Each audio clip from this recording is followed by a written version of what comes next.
Baik, Bismillahirrahmanirrahim. Assalamualaikum warahmatullahi wabarakatuh. Perkenalkan, nama saya Muhammad Alham dengan NIM 230608502003. Adapun tujuan saya membuat video ini adalah untuk memenuhi tugas mata kuliah Antropologi Politik. Baik, langsung saja. Bab 4, Stratifikasi Sosial dan Kekuasaan oleh George Balandier. Dalam bab 4 ini, George Balandier membawa kita menyelami relasi mendalam antara struktur sosial dan kekuasaan, dua elemen utama dalam dinamika politik masyarakat. Balandier menekankan bahwa kekuasaan tidak pernah berdiri sendiri, tetapi selalu tertanam dalam struktur sosial yang kompleks, yang disebutnya sebagai stratifikasi sosial. Stratifikasi sosial adalah pengelompokan masyarakat ke dalam tingkatan-tingkatan berdasarkan perbedaan-perbedaan tertentu, baik itu kekayaan, status, keturunan, peran politik, maupun simbol-simbol budaya. Dalam pandangan Balandier, struktur ini bukanlah sekedar gambaran statis tentang siapa berada di mana, melainkan menjadi kerangka kerja aktif yang menunjukkan atau menentukan siapa memiliki kekuasaan, bagaimana kekuasaan dijalankan, dan oleh siapa ia dilegitimasi. Delegitimasi adalah proses atau tindakan pencabutan atau menghilangkan legitimasi, atau kata lainnya itu keabsahan, kewenangan, atau pengakuan yang sah dari seseorang, lembaga, kebijakan, atau kekuasaan. Contoh legitimasi itu jika masyarakat tidak lagi percaya pada pemerintah karena korupsi, maka kekuasaan pemerintah bisa mengalami delegitimasi. Stratifikasi sosial bisa dijelaskan seperti ini juga. Bayangkan masyarakat itu seperti panggung sandiwara yang besar. Di sana ada berbagai kelompok dengan peran dan kedudukan yang berbeda-beda. Inilah yang disebut sebagai stratifikasi sosial, bukan sekedar daftar urutan dari kaya sampai ke miskin, tapi sebuah kerangka aktif yang menentukan siapa yang pegang kendali, bagaimana kekuasaan itu dimainkan, dan siapa saja yang mengamini kekuasaan itu. Menurut Balandier, kekuasaan itu ibarat bayangan yang selalu mengikuti posisi seseorang di panggung sosial ini. Kekuasaan lahir dari di mana seseorang berdiri dalam struktur masyarakat. Jadi, tanpa stratifikasi, rasanya sulit membayangkan adanya kekuasaan yang terorganisir, di mana masyarakat manapun, dari kampung kecil sampai kota metropolitan, posisi sosial itu penting. Ia menentukan seberapa besar pengaruh seseorang atau kelompok dalam mengambil keputusan, mengumpulkan sumber daya, atau menggerakkan orang banyak. Balandier mengajak pembaca memahami bahwa kekuasaan tidak mungkin dipisahkan dari posisi sosial seseorang. Kekuasaan adalah produk dari posisi-posisi dalam struktur sosial. Dan oleh karena itu, stratifikasi menjadi persyarat penting bagi lahirnya kekuasaan politik. Dalam masyarakat manapun, dari yang paling sederhana hingga yang paling kompleks, posisi sosial menentukan sejauh mana seseorang atau kelompok dapat memengaruhi keputusan, memobilisasi sumber daya, atau mengarahkan tindakan kolektif.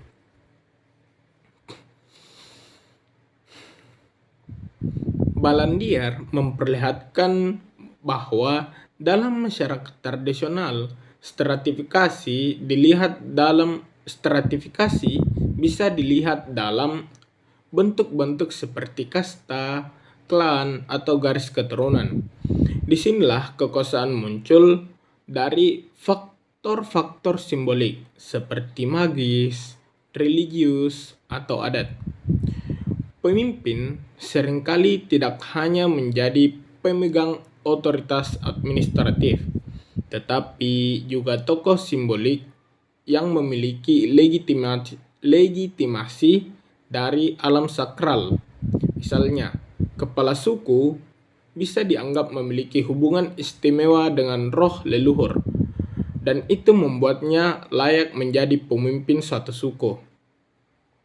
Kekuasaan bersifat tersakralkan dan stratifikasi menjadi bagian dari tatanan kosmis yang diyakini bersama. Namun, dalam masyarakat modern atau pasca kolonial, seperti yang juga dikaji Balandier dalam konteks Afrika, stratifikasi sosial mengalami transformasi. Di sini, faktor ekonomi, pendidikan, dan konteks politik memainkan peran yang lebih dominan dalam menentukan posisi sosial. Namun, esensinya tetap sama. Kekuasaan mengikuti jalur-jalur stratifikasi, politisi, birokrat, dan pengusaha yang menjadi elit baru yang menduduki puncak struktur sosial. Kekuasaan kini lebih bersifat sekuler dan rasional, tetapi tetap melekat pada struktur sosial tertentu.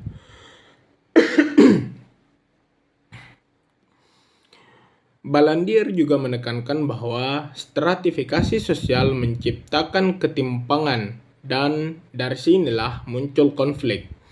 Dalam banyak masyarakat, elit mencoba mempertahankan posisinya melalui kontrol atas sumber daya, pendidikan, dan bahkan wacana publik. Mereka menciptakan ideologi yang berfungsi untuk melegitimasi posisi mereka, membuat ketimpangan tampak sebagai sesuatu yang alami atau yang dikehendaki oleh sistem. Misalnya, ketika orang miskin dianggap malas dan yang kaya dianggap sukses karena kerja keras, itu merupakan ideologi yang melanggengkan stratifikasi. Namun, struktur sosial tidaklah kaku. Ia bisa berubah. Mobilitas sosial, baik vertikal maupun horizontal, selalu mungkin terjadi. Terutama dalam masyarakat yang mengalami krisis, perang, atau perubahan besar seperti revolusi dan kolonialisasi. Balandier mencatat bahwa kolonialisme, misalnya, menggeser struktur kekuasaan lama dan menciptakan elit baru yang berorientasi pada pusat kekuasaan kolonial.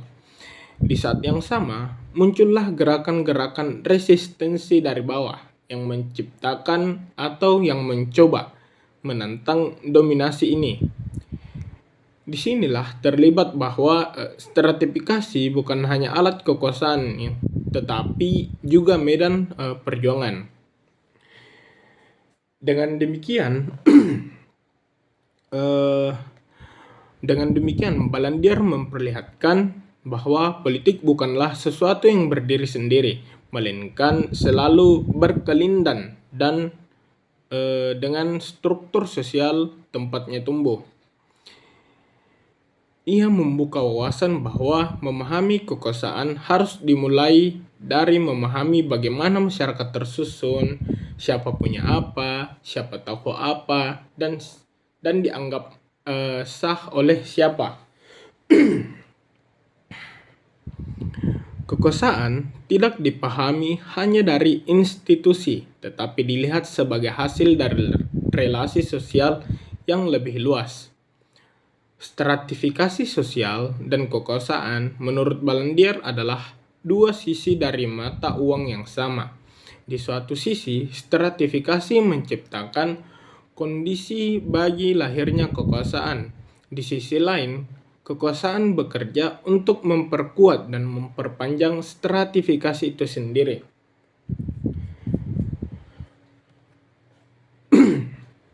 Kekuasaan dengan demikian bukan sekadar alat, tetapi mekanisme yang terikat dengan jalinan sosial, ekonomi, budaya, dan simbolik.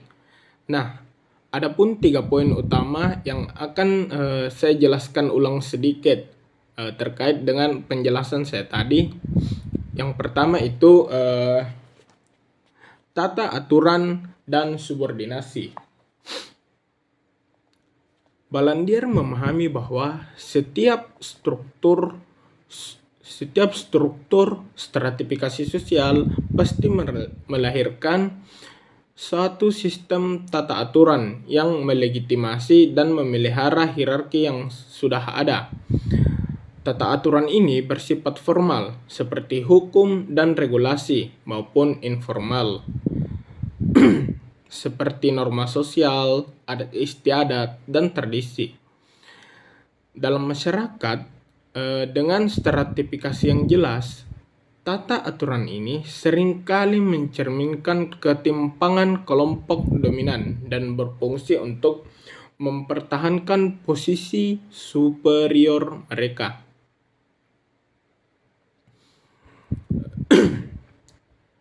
Subordinasi adalah konsekuensi logis dari adanya stratifikasi.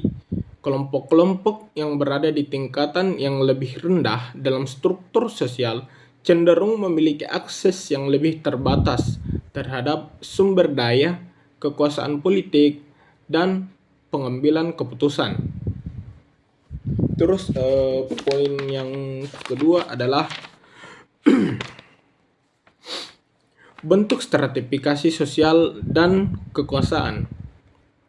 Balandier mengamati bahwa stratifikasi sosial dan manifestasi kekuasaan tidaklah tunggal, melainkan beragam, tergantung pada konteks sosio-kultural dan historisnya.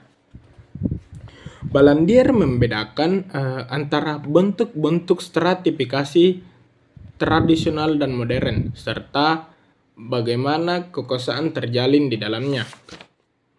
Terus poin ketiga adalah feodalitas dan hubungan berketergantungan. Konsep feodalitas dan hubungan bertergantungan memberikan contoh konkret tentang bagaimana stratifikasi sosial melahirkan dan memelihara kekuasaan melalui jaringan relasi yang asimetris. Meskipun feodalitas secara historis merujuk pada sistem sosial dan politik di Eropa abad pertengahan, prinsip-prinsip dasarnya yaitu hierarki yang jelas dan hubungan timbal balik yang tidak setara antara pihak yang lebih kuat dan lebih lemah dapat ditemukan dalam berbagai bentuk di masyarakat lain.